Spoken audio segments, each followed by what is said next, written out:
오늘은 하나님보다 세상을 더 사랑한 롯, 그런 주제로 말씀을 전하겠습니다.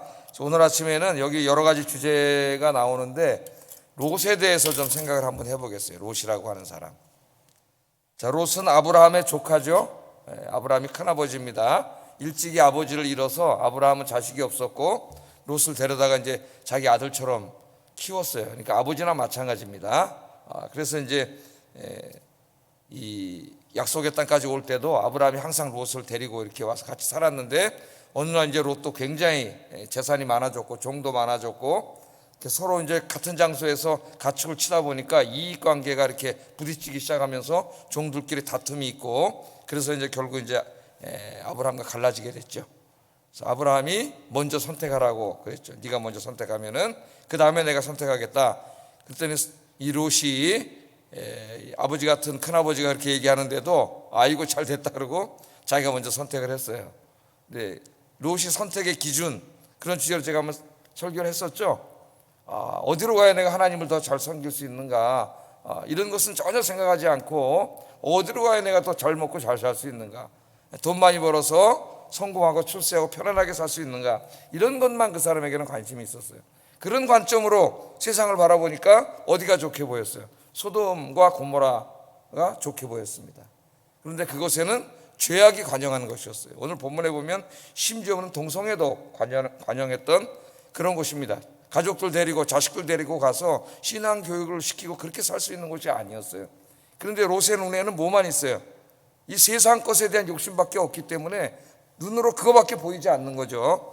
그래서 이제 그 소돔을 택해서 갔고, 아브라함은 비록 현재에는 아무것도 보이지 않고 척박해 보였지만은 하나님의 약속의 땅으로 가서 그렇게 살았다는 것을 우리가 이미 공부를 했습니다. 자, 오늘 이제 이 소돔에서 롯이 과연 어떻게 됐겠는가? 소돔과 고모라 지역으로 갔던 롯이 거기 가서 성공했나 실패했나, 그런 모습들도 오늘 이 말씀 속에 나옵니다. 또 영적으로는 롯이 어떠한 삶을 살았는지, 이런 모습들도 오늘 성경에 나옵니다. 그래서 오늘 아침에는 롯에 대해서 좀 묵상을 하겠습니다.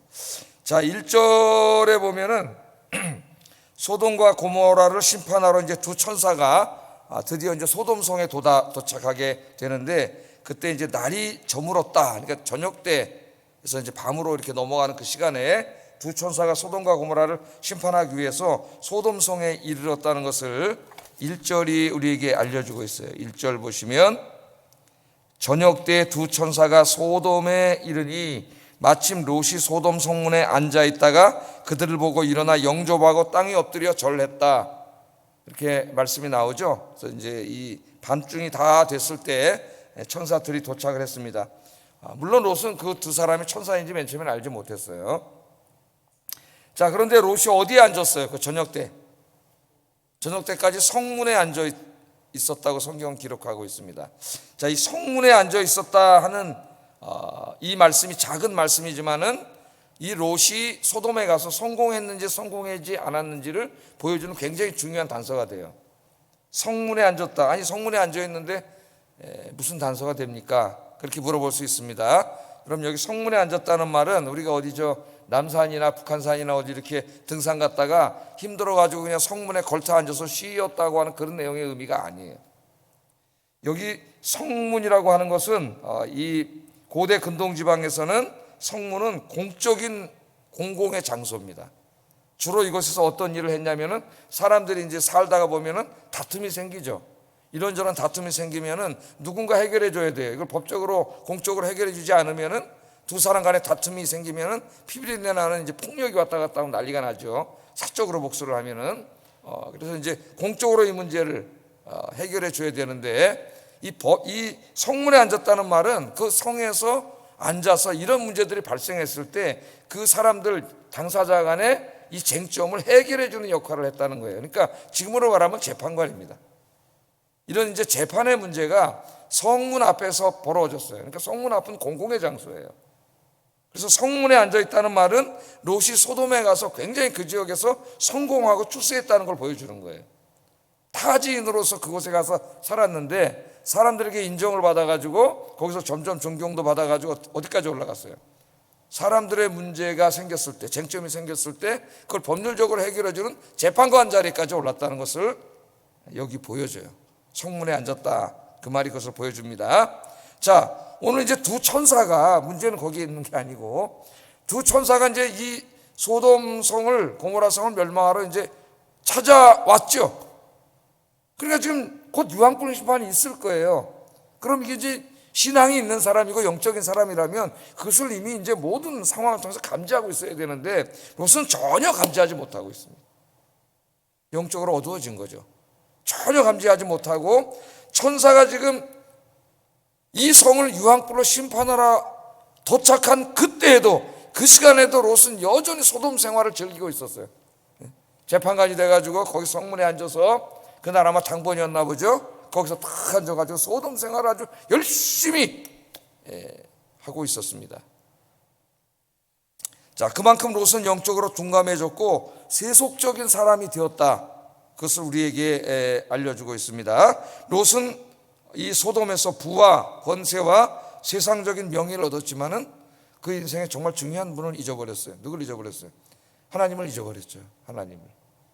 성경에 보면 한 사람의 인생이 망해갈 때 이런 현상이 계속 나타납니다. 우리 어제 수요예배 때도 사울왕에 대해서 공부했지 않습니까? 사울왕이 전쟁을 해가지고 싸우는 전쟁마다 다 승리를 거뒀죠. 승승장구하고 모든 일이 잘 되고 만사형통하고 왕권이, 권력이 좀 더 강화되고 아무 문제가 없고 그 껍데기만 볼 때는 진짜 모든 일이 잘 되는 것 같았지만은 그런 것에 점점 취해가면서 사울은 뭘 잊어버리고 있었어요? 하나님에 대해서 잊어버리고 있었어요. 그러면 그 사람의 인생이, 그 껍데기가 그렇게 화려하다고 해서 여러분 성공한 인생입니까? 복받은 인생입니까? 그렇지 않죠. 제일 중요한 걸 잃어버리고 있잖아요. 하나님을 잊어버린다면은, 신앙을 잃어버린다면 그 많은 것을 다 얻은들 뭐 하겠으며 그 많은 것들이 그 사람을 점점 더 파멸의 길로 이끌어갈 거예요. 근데 지금 롯이 그런 부분에 있습니다. 자, 롯은 천사들을 그냥 나그네로 알고 나그네로 잘 영접하는 모습을 오늘 본문이 보여줍니다. 이런 부분에 있어서는 아브라함과 별 차이가 없어요. 그래도 소돔 사람들보다는 좀 낫습니다, 롯이. 그런데 아브라함과 결정적으로 중요한 차이가 있는데, 그게 뭐냐면 아브라함은 영적인 문제에 관심 있는 사람이었고 롯은 육적인 문제에만 관심 있는 사람이었어요. 여러분은 어떻습니까? 자기 자신에게 이 말씀을 한번 적용해 보세요. 나는 영적인 문제에 관심이 있는 사람인지 육적인 문제에 더 관심이 있는 사람인지. 아니, 물론 이제 육을 입고 살기 때문에 육적인 문제에도 관심이 있어야죠. 일용할 양식을 위해서도 기도하라 그랬으니까. 그러나 내가 어디에 더 관심이 있느냐 하는 굉장히 중요한 일입니다. 영적인 문제에 더 관심을 갖는 여러분 되기를 주의 이름으로 축복합니다. 이 소돔은 하나님의 심판을 받아야 할 만큼 그 죄악이 이제는 더 이상 하나님이 관용할 수 없는, 관용해 줄 수 없는, 더 기다려 줄 수 없는 상황에까지 이르렀어요, 소돔이. 그럼 만약에 롯이 영적인 사람이 있고 하나님을 경외하는 삶을 살았다면 아마 소돔 땅에서 견디지 못했을 겁니다. 그러니까 이 영적인 사람, 신앙적인 사람, 하나님을 경외하는 사람은 죄악의 장소에 함께 오래 머물지 못해요. 그걸 견딜 수가 없는 거죠, 그 죄악의 모습을. 그러나 내가 이제 점점 하나님을 잊어버려가고 영적으로 둔감해지면 그 죄악으로 관영한 그곳에서 어느덧 나도 동화돼가지고 아무 문제를 느끼지 못합니다. 세상에 이렇게 살기 좋네? 이런 생각을 갖게 돼요. 그런데 지금 롯이 그런 지경에까지 이르고 있습니다. 심지어는 동성애가 관영할 정도로 음란과 이런 죄악이 가득하고 있는데도 전혀 뭐 문제를 느끼지 못하고 있어요. 너무나 편안하게. 그 심판이 지금 코앞에 바로 이제 좀 있으면 유황불 심판을 받을 텐데도 그냥 성문에 앉아서 태연하게 그냥 세상을 즐기고 있는 거죠. 성공도 있고 출세도 있고 돈도 있고 명예도 있고 얼마나 살기 좋겠어요.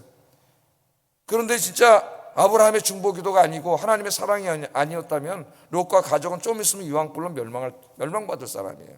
그런데 그걸 깨닫지 못하고 있는 것입니다. 우리 그리스도인들은 항상 세상을 바라볼 때 하나님의 렌즈로 세상을 바라볼 수 있어야 돼요. 제가 지금 가끔 조금씩 끼기 시작하는데, 끼고 이렇게 해도 됩니다. 사실은 요 위는 돋보기가 아니기 때문에. 근데 좀 적응 기간이 필요한 것 같아요. 이렇게 내려다보면 돋보기고 이렇게 올려다보면 저쪽이에요. 이 안경을, 렌즈를 딱 끼니까 이 확대가 돼가지고 뿌옇던 글씨가 얼마나 잘 보이는지 지금 근데 익숙하지 않아서 이제 좀 내려놨는데, 여러분 하나님의 렌즈로 세상을 바라보면 세상이 다르게 보여요. 맨 처음에 이제 세상의 렌즈로 바라보다가 하나님의 렌즈를 끼면 적응할 때까지는, 신앙적이 될 때까지는 좀 불편할지도 모르겠습니다. 제가 자꾸 벗고 쓰고 이렇게 하는 것처럼 우리가 이제는 하나님의 시각에서 세상을 바라볼 수 있어야 돼요. 그러면은 이 세상의 죄악이 보여요. 하나님이 기뻐하지 않는 모습들이 보이게 됩니다. 그럼 우리가 견딜 수가 없어요, 믿는 사람들은. 그럼 우리가 세상을 떠나서 나 혼자 산에 가서 삽니까? 그렇게는 아니죠. 너희는 세상의 빛이 되라 그랬으니까. 이 세상 속에서 이 죄악의 문제를 끌어안고, 이 민족의 죄악의 문제를 끌어안고 제사장이 되어서 눈물로 하나님 앞에 기도하는 사람이 되겠죠. 그리고 그 죄악의 현장에서, 그 현장에서는 함께하지 않겠죠. 롯이라면 다른 곳으로 이사 가겠죠. 떠나가겠죠. 그래서 여러분, 늘 하나님의 시각으로 이 세상을 바라보고 죄악으로 관영한 이 세상, 요한계시록 17장 18장에 보면은 금대접 같이 보이고 화려하게 보이지만은 그 금대접 안을 들여다봤더니 온갖 귀신들이 특실거리고 거기 음란과 죄악이 가득한 곳이 바로 로마였잖아요. 겉으로 볼 때 얼마나 화려합니까? 웅장한 건물과 사람들이 살기 너무나 좋은 도시 문명이 있죠. 최고로 발전한 것이 로마였는데, 그러나 영적인 눈으로 봤더니 거기 귀신들하고 죄악이 시끌시끌한 곳이었어요. 하나님의 눈으로 이 세상을 바라보면서 죄악을 멀리하고 이 세상의 죄를 끌어안고 기도하시는 제사장이 되시기를 주의 이름으로 축복합니다. 죄악 가운데 있으면서도 아무것도 느끼지 못하고 편안해지고 있다면은 내가 이게 영적으로 둔감해지고 있다는 것을 알아야 돼요. 자, 롯이 이제 자기 집으로 영접을 해가지고 천사인지는 모르고 맨 처음에는 이제 이 잔치를 베풀어주고 편의실 공간도 이제 마련해주고 이렇게 좋은 일을 합니다. 그런데 이제 한밤중이 됐어요. 한밤중이 됐는데 놀라운 일이 벌어집니다. 이 소돔 땅에 살고 있던 일단의 불량배들이 사람들의 롯의 집으로 쳐들어왔어요. 남의 집에 찾아왔습니다. 4절 5절 한번 읽어보겠습니다. 시작.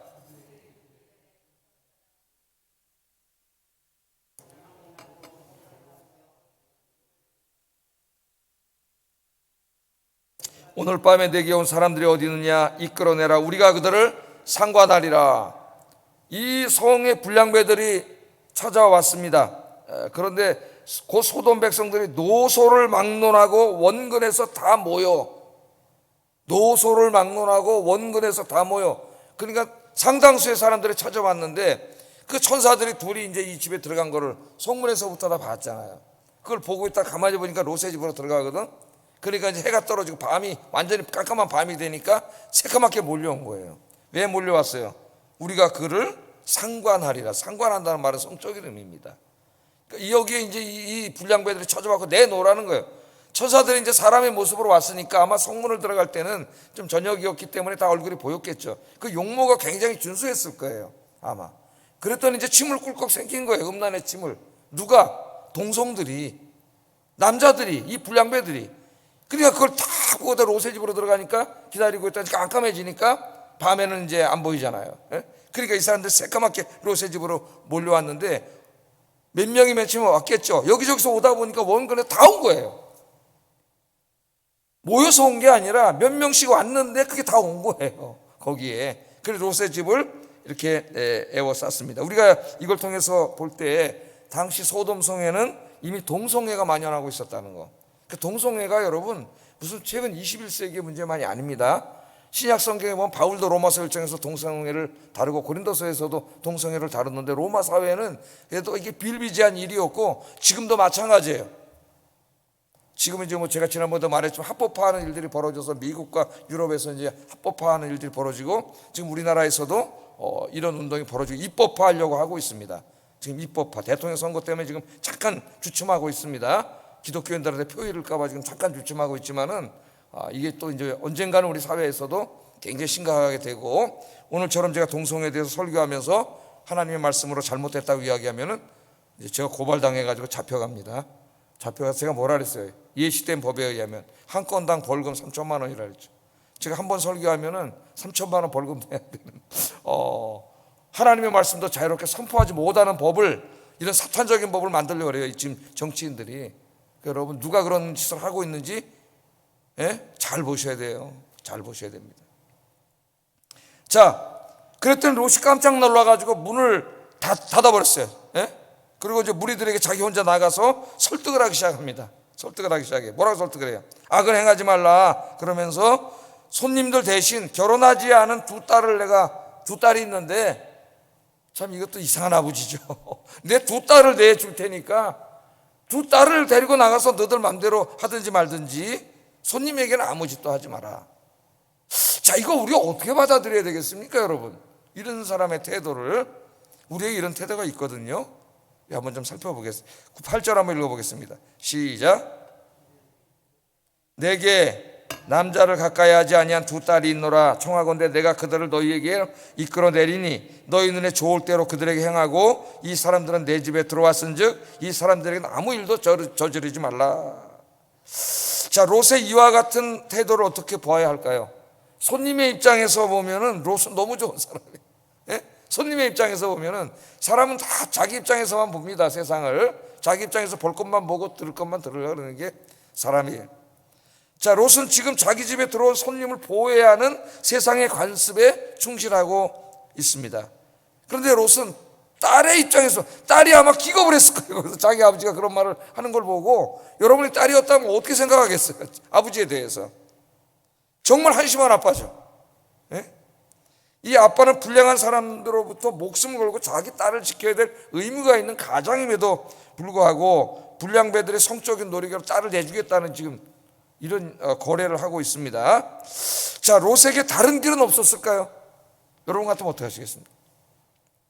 롯은 손님과 딸들을 다 보호하기 위해 그들과 싸우는 길을 택할 수는 없었을까요? 싸우는 길을. 저는 싸울 수 있다고 생각합니다. 롯에게도 종들이 있었습니다. 종들이 있었죠. 아브라함의 종들과 다툴 정도로. 아브라함의 종들이 동방에 5개 그 연합군을 쳐서 무찔렀어요. 300명이 넘는 종들이 있었습니다. 그들과 대등하게 겨룰 정도면 롯도 상당한 수의 종이 있었죠. 용기를 내서 나가서 싸울 수가 있었습니다. 그들을 강제적으로 쫓아낼 수 있었어요. 그런데 왜 롯이 맞서 싸울 생각을 안 하고 지금 그냥 딸 둘을 내주겠다고 이런 얘기를 하죠? 그들과 싸우면은 그것은 곧 소돔 사람들과의 전쟁을 의미합니다. 전쟁이 나면 어떻게 되겠어요? 싸울 수는 있겠지만은 소돔에서 더 이상 살 수가 없죠. 그럼 소돔에서 쫓겨납니다. 아니면 또 그들과 전쟁에서 지면 다 죽을 수도 있어요. 그러면 자기가 소돔에 와서 쌓아놓은 그 명예와 권력과 부와 이 모든 걸 하루아침에 다 잃어버리는 거예요. 그러니까 그렇게 하기는 싫은 겁니다, 지금. 그렇게 하긴. 그래서 싸우지 않은 거예요. 그리고 이제 적당한 타협을 하려고 하는 거죠. 자, 롯은 손님들을 내줄 수도 있었어요. 손님들을 그냥. 그런데 이 고대 근동의 관습 중에서 자기 집에 온 손님을 그런 식으로 대하면은 이거는 그 관습과 문화가 허락하지 않아요. 가장 치졸한 자가 되기 때문에 그 일도 역시 쫓겨나는 거예요. 소돔에 쫓겨나. 그런 일하는 사람. 저런 사람으로 동네에 살면 안 된다. 그러면 역시 자기가 이제까지 쌓아왔던 모든 것을 다 잃어버려요. 자, 그러니까 지금 롯이 택한 건 뭐예요? 자기의 그런 것을 잃고 싶지가 않아. 자기의 권력, 명예, 쌓아왔던 부와 이런 것들을 다 잃고 싶지 않아요. 그걸 다 지킬 수 있는 길이 뭐냐? 손님도 내주지 않고 그걸 지킬 수 있는 일이 뭐냐면은 자기 딸을 편안하게 내주는 거예요. 그럼 자기 딸은 인생을 망치고 고통을 당하겠지만 자기에게는 아무 일이 벌어지지 않는 거죠. 그러니까 이 롯을 보면은 정말 자기밖에 벌없는 사람이에요. 자식들도 필요 없고 자기가 지킬 것만 지키면 되는 그런 사람입니다. 이 롯이. 자, 이 딸을 내주겠다 그렇게 얘기합니다. 그러므로 이 지금 롯은 뭘 하고 있는 거예요? 타협을 하고 있는 거예요. 이 죄악의 사람들과. 지금 집에 온 손님들을 내어서 그들과 관계하겠다고, 음란한 짓을 하겠다고 찾아와서 강제로 손님을 끌어내려고 하는 것은 그 문화에, 자기들에게 타락한 문화 속에서도 관습에도 맞지 않는 일이에요. 윤리에도 맞지 않는 일이고, 이제 그것을 강제적으로 행하려고 하고 있는데, 그런 불의에 대해서는 절대로 기독교인들은 타협하면 안 됩니다, 여러분. 목숨을 걸고 싸워야지. 그까짓 건 내가 가지고 있는 거 다 잃더라도 이건 또 하나님이 기뻐하지 않는 일이기 때문에 당연히 목숨을 걸고 싸워야 되는데, 지금 롯이 여기 뭐 하고 있어요? 죄인들과 타협. 자기 딸을 희생해서 자기 것을 지키고 죄인들과 타협하려고 하는 이런 부끄러운 일을 하고 있습니다. 우리 그리스도인들은 절대로 세상의 죄악과 타협해서는 안 됩니다. 죄는 타협하는 게 아니에요. 나사렛 예수 이름으로 물리치는 거지. 여러분, 세상의 죄와 타협하지 않고 주의 말씀 안에 굳건히 서서 악한 권세와의 싸움에서 승리하는 여러분 되시기를 주의 이름으로 축복합니다. 하나님이 기뻐하지 않는 일로 절대 타협하면 안 돼요. 자, 그런데 놀랍게도 이 사람들이 롯의 제안을 받아들이지 않습니다. 받아들이지 않고 롯에게 욕을 하면서 롯의 집 문을 때려부수고 들어오려고 그래. 네가 언제부터 우리 재판관이 됐냐? 그러면서 제가 아까 그랬죠. 성문에 앉은 건 재판관 노릇하는 거라고. 지금 그거 하는 거예요. 거기에 대해서도 불만이 있었는지 모르겠습니다. 네가 외지에서 온 놈이 우리 재판관 노릇을 하려고 그러느냐? 그러면서 막 욕을 내면서 쳐들어오려고 하니까 그때 이제 천사가 능력을 발휘해가지고 어떻게 했어요? 그들의 눈을 멀게 하죠. 그때 아마 이제 천사인 줄 알았을 거예요. 10절 11절 한번 읽어보겠습니다. 시작.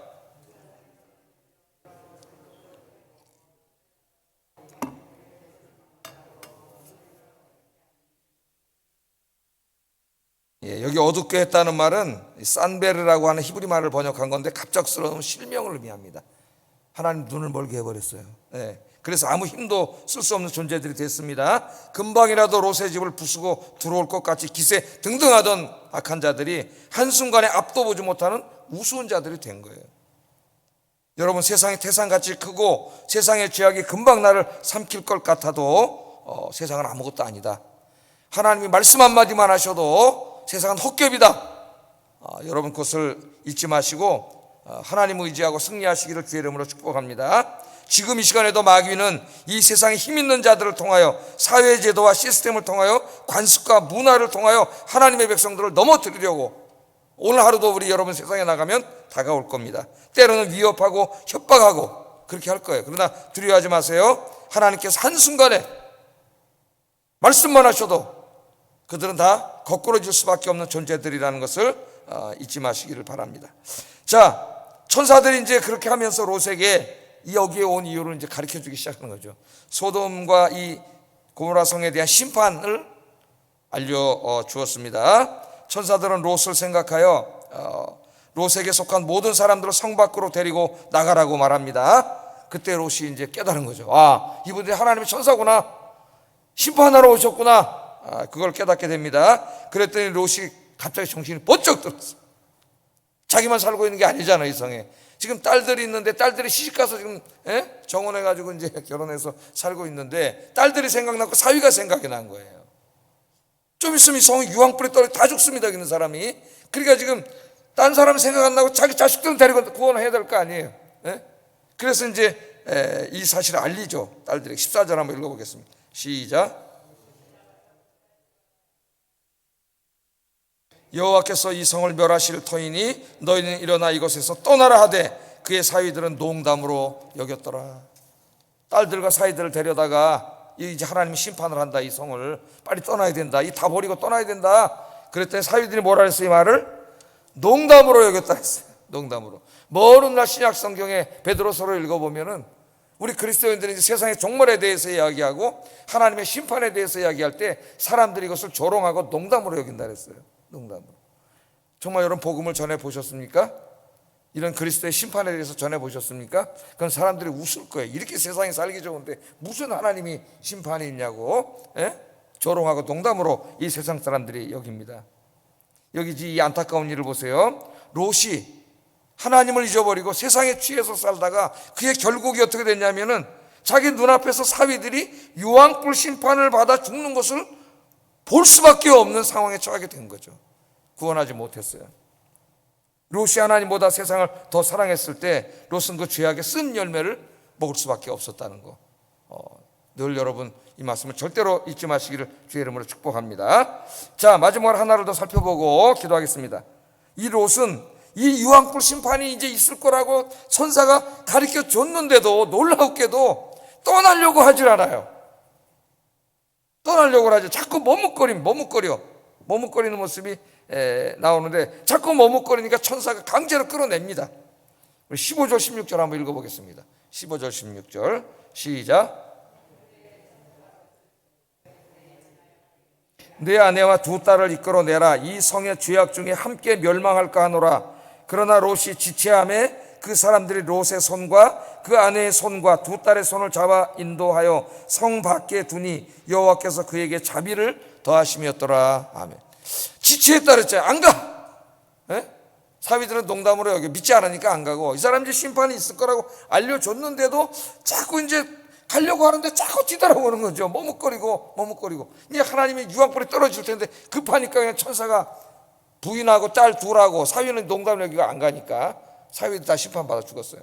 이 네 명을 강제로 끌어서 성 바깥으로 이제 내서 소알이라고 하는 곳까지 갔다고 그렇게 얘기를 하지 않습니까? 가는데 왜 이렇게 안 가려고 지체했을까요, 여러분? 네? 왜 이렇게 안 가려고 지체했을까요? 지금 뭐가 있어요, 성에? 자기 집도 있고 그 수많은 가축들도 있고 여기서 쌓아왔던 성공, 권세, 명예 이런 게 다 있는데 몸만 빠져나가야 되잖아요, 지금. 유황불 심판이 코앞에 지금 있다고 천사로부터 경고를 듣고도 이 세상이 너무 아까운 거죠. 이게 지금 자기가 갖고 있던 이거 버리지 못하는 거예요. 심지어는 이제 강제로 천사가 끌어내가지고 소활성으로 피신하러 하고 이제 가는 중에 그 아내의 모습을 보았어요. 롯의 아내. 어떻게 했어요? 하나님 절대 뒤돌아보지 말라 그랬거든요. 여기 상징적인 의미가 있습니다. 뒤돌아보지 말라 그랬는데 노고온 게 너무나 아까워가지고 롯의 아내가 그 심판이 내리고 지금 불타고 있는 그것을 쳐다봤다니까요. 돌아보다 뭐가 됐어요? 소금기둥이 됐다고 성경은 이야기하고 있습니다. 그게 우리 인간이에요. 여러분, 그래서 예수님이 뭐라 그랬습니까? 종말에 대해서 설교하면서 마지막 때에 사람들, 세상 사람들이 누구의 시대의 사람들과 같다 그랬어요? 노아의 시대와 롯의 시대 사람들과 같다 그랬어요. 하나님의 유황불 심판이, 홍수 심판이 눈앞에 와 있는데도 여전히 시가고 장가하고 집 짓고 부수고 파종하고 거두고 놀고 먹고 즐기고, 주님이 오시는 바로 그 직전까지 사람이 그렇게 할 거라 그랬습니다. 마지막 때에 믿지 않는 사람들이야 여기 사위들처럼 농담으로 여기니까 그렇게 산다 치고, 정말 심각한 사람들은 교회 다니는 사람들이에요. 교회 다니면서 믿는다 하면서 이 설교를 이렇게 자주 들으면서도 여전히 세상에 대해서 자꾸 지체하고 뒤돌아보고 떠나지 못하고 자꾸 쟁기를 잡고 뒤를 모르고 하나님보다 자꾸 세상을 쳐다보고 곁눈질하는 사람들이 얼마나 많은지요. 그런 그리스도인들이 죄악에서 떠나지 않고 회개하지 않으면 하나님의 심판이 있습니다. 심판이. 우리 예수님이 경고하셨어요. 계시록 18장 4절에 보면 거기서 나오라고 이야기합니다. 한번 읽어보겠습니다. 시작.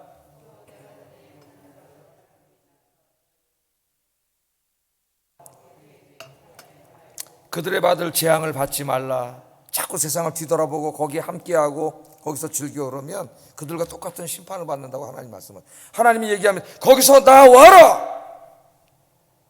머뭇거리지 마세요, 여러분. 지체하지 마세요. 놓지 못하는 게 뭐가 있습니까? 자꾸 뒤돌아보게 만드는 게 뭐가 있습니까, 여러분? 과감히 끊어버리고 하나님께로 나와 하나님만 바라보고 달려가시는 여러분 되기를 주의 이름으로 축복합니다. 기도하겠습니다. 자, 말씀을 생각하면서 기도합니다. 세상보다 하나님을 더 사랑하는 사람, 세상과 죄악과 타협하지 않는 사람, 세상에 미련 두고 뒤돌아보지 않는 그런 사람이 되게 하소서. 여기 중에 세 가지 오늘 말씀이에요. 남은 인생 하나님만 더욱 사랑하고 섬기는 삶을 살게 하소서. 기도하겠습니다.